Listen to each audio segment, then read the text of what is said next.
राष्ट्रपति महामहिम द्रौपदी मुर्मू जी से निवेदन करना चाहता हूं कि अब इस देश की सरकार ने सारी नैतिकताओं को, सारी हदों को पार कर ली है। अब इसको सरकार में बने रहने का कोई औचित्य नहीं है। इसीलिए मेरा निवेदन है कि इस सरकार को बर्खास्त करके एक मानवतावादी सरकार को लाया जाए। कि वो कहते हैं कि कारगिल में लड़ाई लड़के हम पाकिस्तान को हरा दिए, लेकिन इन ब्राह्मणवादियों के सामने उन्होंने अपनी पत्नी की इज्जत न बचा सके।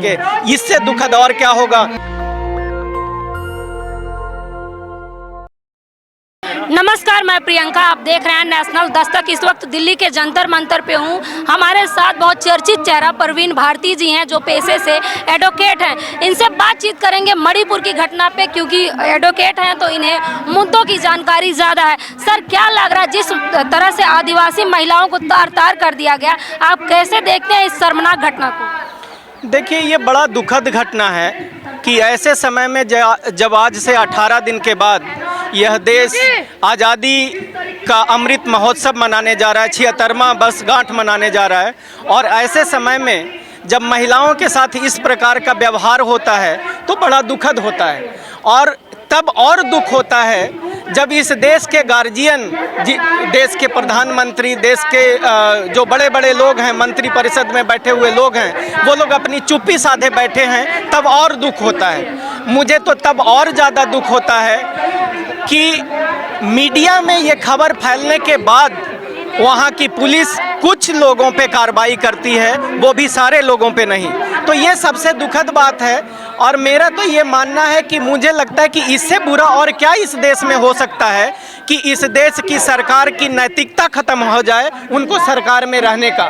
तब मैं तो आप लोगों के माध्यम से इस देश की राष्ट्रपति महामहिम द्रौपदी मुर्मू जी से निवेदन करना चाहता हूं कि अब इस देश की सरकार ने सारी नैतिकताओं को, सारी हदों को पार कर ली है। अब इसको सरकार में बने रहने का कोई औचित्य नहीं है। इसीलिए मेरा निवेदन है कि इस सरकार को बर्खास्त करके एक मानवतावादी सरकार को लाया जाए, एक ऐसे सरकार को लाया जाए जो महिलाओं, दलितों, पिछड़ों और माइनॉरिटी की रक्षा कर सके। वही खबर ये भी आ रही है सर कि जो आरोपी हैं, मणिपुर के जो रेपिस्ट हैं, आरोपी हैं, वो आरएसएस में शामिल हो गए।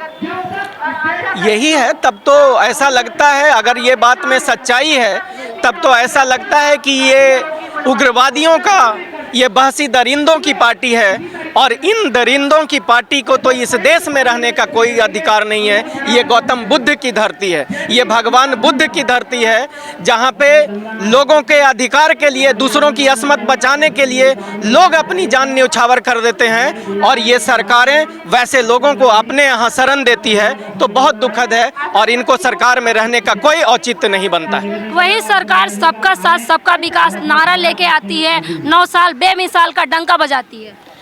मैं कई बार और कई मंचों से कह चुका हूं कि ये सारी सरकारें ब्राह्मणवादी सरकारें हैं, और इन ब्राह्मणवादियों के, जिनके धर्मशास्त्र में इस देश के 90% आबादी के खिलाफ लिखा हुआ है, उनको बताया गया है, सिखाया गया है, समझाया गया है कि किसी भी बहुजन के लोगों को, SC ST OBC माइनॉरिटी के लोगों को कभी भी अच्छी सलाह, अच्छा ज्ञान और अच्छी बातें नहीं बतानी चाहिए। और जब ऐसे लोग सरकार में आ जाएं, तब तो इनकी जो स्थिति हो रही है वो अपने धर्म को वास्तविक में अपनाते हुए और उसको पूरी तरीके से पालन करते हुए दिखते हैं। और मैं मानता हूं कि वो लोग मनुस्मृति से इस देश को चलाने का प्रयास कर रहे हैं। तमाम महिला मंडली भी हैं, भाजपा से हैं, जो डबल इंजन की सरकार भी है, लेकिन वो चुप्पी क्यों नहीं तोड़ रहे? मैं यही बात लगातार, कल भी मैं किसी मीडिया के चैनल पे था तो उनसे मैं बात कर रहा था कि तब जब एक सवर्ण समाज की बिटिया के साथ गलत होता है, जिसका विरोध हम सब लोग मिल करके करते हैं, उस समय पूरा देश कैंडल लेकर के खड़ा था। उसके बाद इस देश में नए कानून बनाए गए, पॉक्सो के एक्ट लाए गए। आज कहाँ गई वो समाज सेवी संस्थाएं? आज कहाँ गई वो महिलाओं की संस्थाएं? आज उन महिलाओं के मुंह में दही क्यों जम गया? क्यों नहीं वो अपनी आवाज़ें बुलंद कर रही हैं और इस बिटिया के लिए, इस बेटी के लिए, और एक ऐसे व्यक्ति जिसने कारगिल के युद्ध में इस देश की आन बान और शान को बचाने के लिए अपना सब कुछ न्योछावर करने को तैयार था। और उनका स्टेटमेंट आता है जो मैं मीडिया के माध्यम से सुनने और जाना हूँ कि वो कहते हैं कि कारगिल में लड़ाई लड़के हम पाकिस्तान को हरा दिए, लेकिन इन ब्राह्मणवादियों के सामने उन्होंने अपनी पत्नी की इज्जत न बचा सके।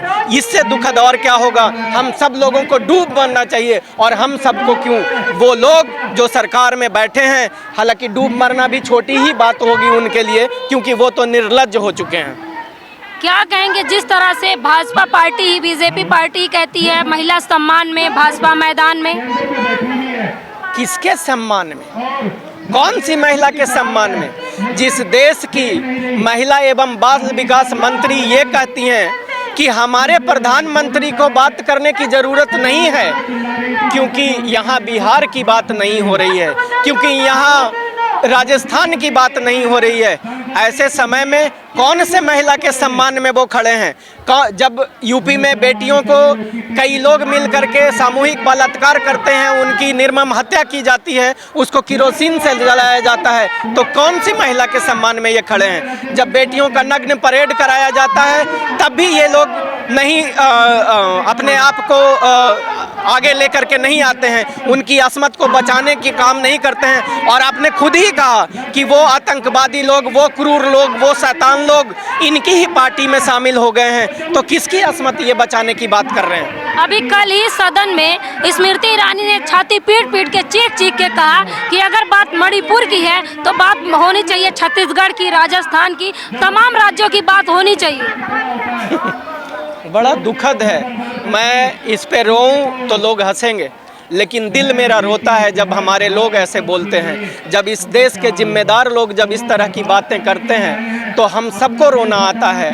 मुझे तो लगता है कि इनका नैतिक कोई वजूद ही नहीं है, कोई ऐसा वजह ही नहीं है कि ऐसे लोगों को सरकार में होनी चाहिए।